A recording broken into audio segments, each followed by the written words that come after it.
WBUC News.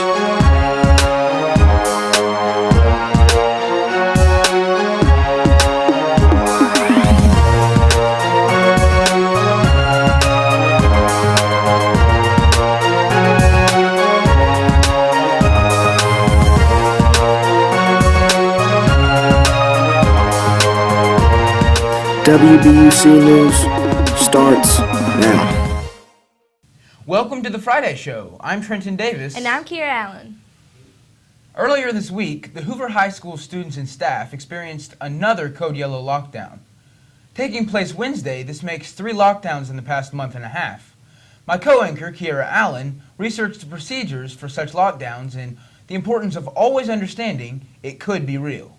Students hear over their intercom that the school is going to either a code red or code yellow lockdown. However, the school is required to have drills to prepare for such events. But recently, 2 code yellow lockdowns were not drills at all. They were real. School Resource Officer Christopher Bryant says that both incidents ended with little conflict and that being prepared served its purpose. Thankfully, it doesn't happen very often, but when it does, we have procedures in place and we follow them, and everything works out like it's supposed to. Not only do the drills prepare the students for real situations, but they remind them the importance of not freaking out when the school goes into lockdown mode. Stay calm. They should know that they have people out here that are going to protect them, and that the main thing is to follow instructions. There's a teacher in the room for a reason, and they should listen to them.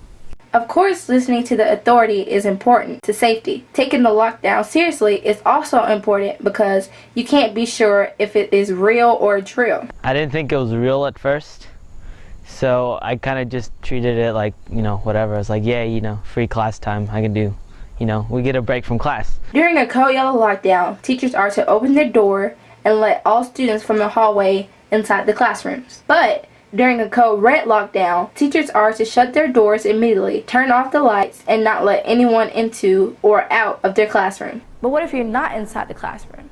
If students are locked outside the classroom during a code yellow lockdown, they are to walk to the nearest classroom and knock on the door.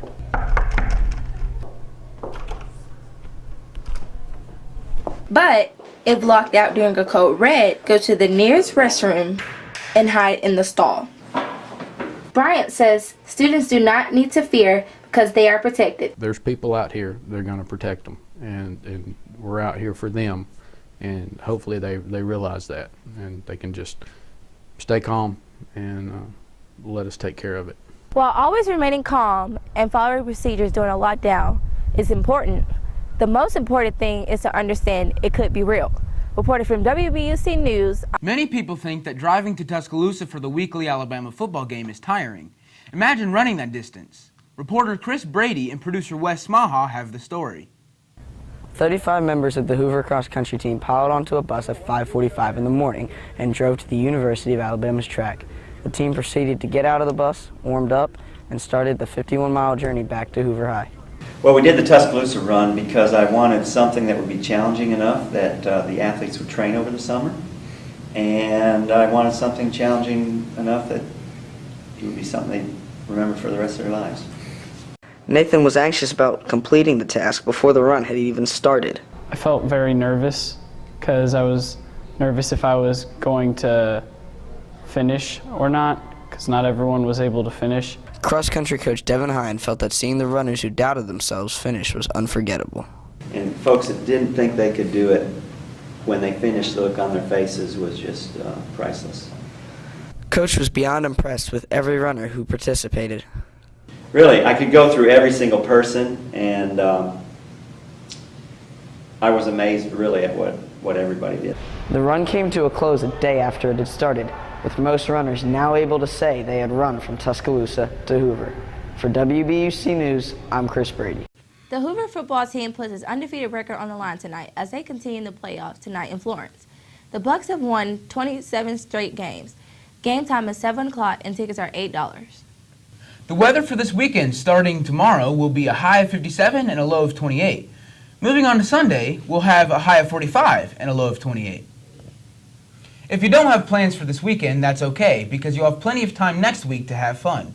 That's right. While Monday and Tuesday we'll have a regular schedule, Wednesday we will be dismissed at 11:45. right after third period. And there will be no school on Thursday or Friday. Also, be sure to check out our WBUC YouTube channel. Go to youtube.com/Hoover High News, and you can watch the Friday show whenever and wherever. We hope you have a happy Thanksgiving next week and a fantastic break. From all of us here at WBUC News, have a great weekend And go Bucks!